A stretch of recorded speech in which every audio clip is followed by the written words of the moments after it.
colleague from Alaska's. I did, you're right, bring it up in my earlier questioning about stock assessments, but I want to echo again, our industries are just chasing a never-ending, go-around, right? But it all starts with stock assessments as a really basic information, and then making sure that we play a more aggressive role internationally to stop the Russians and Chinese for collaborating and impacting our fisheries. So very much appreciate your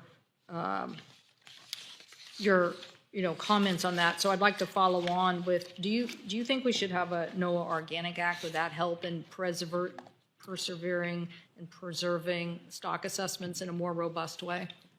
I thank you for the question. I believe NOAA's long overdue to have its mission authorized in statute. So very much support. Great, thank you. Do you support the reauthorization? Do you support the Weather Act reauthorization? Yes. Okay. Do you support replacing a Northwest Fishery Science Center? When Senator Sullivan was talking about all of these issues, I remember the whole Canadian threat to salmon and all the work that we do at that NOAA facility in Seattle. Do we need to replace that or make sure it still exists? If I remember correctly, this was an issue when I was at NOAA last time, and it was something we were working on, and I believe there was discussion of potentially working with the university or something. Yep. I think it just needs to take the final step. So I would love to work with you on that if confirmed. Great. Do you support tribal government consultation? I do. Great. I do think that's something that is not an ongoing effort. We get it. We understand it with 29 tribes in the Northwest. We get what tribal to government consultation means. But I do think from time to time agencies forget this, and certainly I think even in the last administration they forgot this. So hopefully you can help restore that.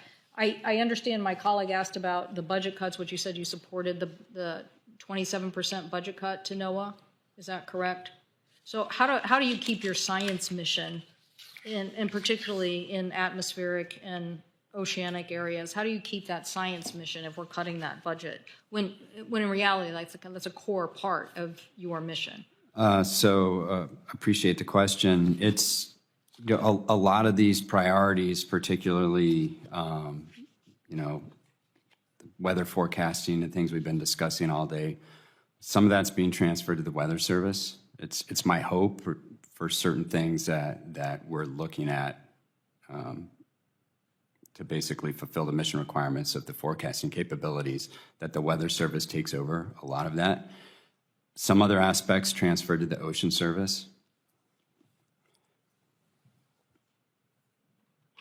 Okay, so you think that the missions are going to be preserved, just preserved somewhere else? Yes, it's my objective to make sure that NOAA fulfills their mission requirements. Great, I'm glad you said that, and we had a discussion earlier where you were saying, no, these people need to be on the ground. You can't replace people on the ground, so you have to people that are implementing, understanding the local regional dynamic on weather, and also implementing an action plan, basically getting first responders, everybody to help and implement that based off that data. So very much appreciate that answer.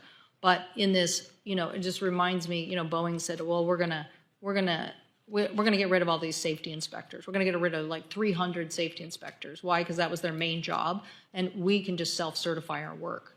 Well, that didn't turn out very well because they missed a lot. Because it turned out that those safety people actually were doing something really critically important. In fact, they tried to automate parts of it, and that turned out to be a disaster, and so they changed it.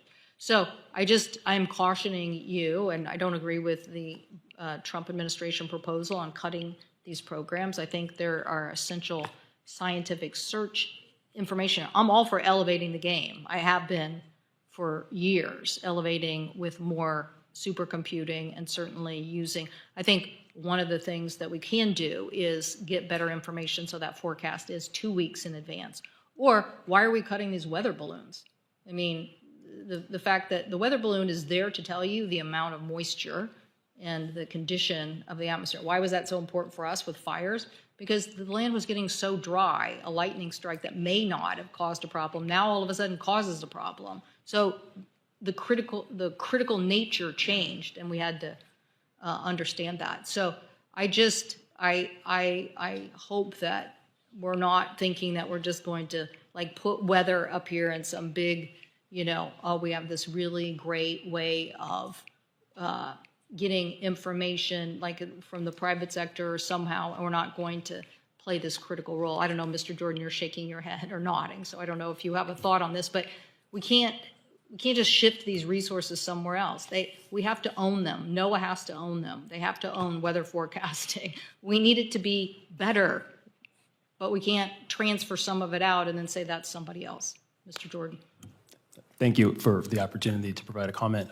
So I agree. I was shaking my head in agreement with you. Yes, the weather forecasting is very important.